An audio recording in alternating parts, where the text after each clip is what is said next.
আসসালামু আলাইকুম ভিউয়ার্স, কেমন আছেন? আশা করি সবাই ভালো আছেন। এই দেখুন, আজকে আরেকটি শরীর বন্দর কবচ নিয়ে আপনাদের সামনে উপস্থিত হয়েছি। এটা হচ্ছে শরীর বন্দর কবচ।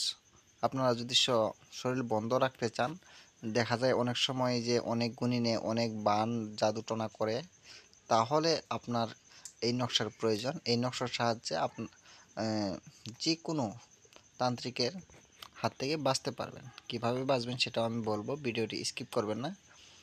দেখুন, আমি বলতেছি। আর হ্যাঁ, আপনারা যদি নতুন হয়ে থাকেন তাহলে অবশ্যই আমার এই চ্যানেলটি সাবস্ক্রাইব করে এই চ্যানেলের সাথে থাকুন। আমি দেরি না করে আমি আপনাদেরকে যতটুকু পারি আমি বোঝানোর চেষ্টা করতেছি, যাতে বুঝতে পারেন সহজেই। এই নকশাটি ভালো করে খেয়াল করেন। অনেকই ছোট্ট একটি নকশা এবং কি খুবই সহজ একটি নকশা। আমি আপনাদেরকে দেখাচ্ছি এই নকশাটি।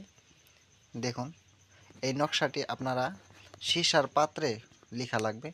সীসার পাত্রে আপনারা খোদাই করেও লিখতে পারেন। আর যদি কালিতে লেখেন তাহলে হয়তো বা উঠে যাবে।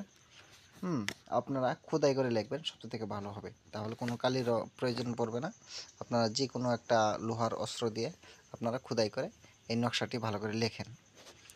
লেখার পরে আপনারা কি করবেন, ভালো করে এই দেখুন, নিয়মটা দেখে নেন। আমি দেখাচ্ছি আপনাদেরকে।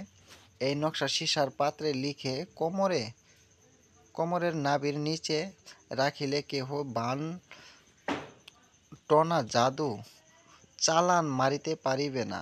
শনি অথবা মঙ্গলবারে এই কাজটি করবেন, লিখবেন। ঠিক আছে? শনিবারে অথবা মঙ্গলবারে এই নকশাটি আপনারা সীসার পাত্রে, অনেক সময় অনেক দোকানেই পাওয়া যায়, সীসার পাত্র পাওয়া যায় একদম কাগজের মতো, সেগুলো তো লিখতে পারেন। আর না হলে আপনারা নিজে থেকেও সোনার থেকে কিন্তু সীসার পাত্র বানিয়ে আনতে পারবেন। ঠিক আছে? সেই সীসার একটা পাত বানিয়ে এনে সেখানে আপনারা খোদাই করে এটা লিখবেন। শনিবার অথবা মঙ্গলবারে লিখে আপনারা কোমরে ধারণ করবেন, যাতে নাভির নিচে থাকে। আমি আবারও বলতেছি, শনিবার অথবা মঙ্গলবারে সীসার পাত্রে এই নকশাটি অঙ্কন করিয়া কোমরের নিচে ধারণ করিবেন। তাহলে কোনো তান্ত্রিকে বা ওঝায়ে আপনাকে ক্ষতি করতে পারবে না। যত বড় জাদুটনা এবং কি বান চালান মারুক, কোনো কিছুই ক্ষতি করতে পারবে না আপনার কোনো কিছুই হবে না। ঠিক আছে?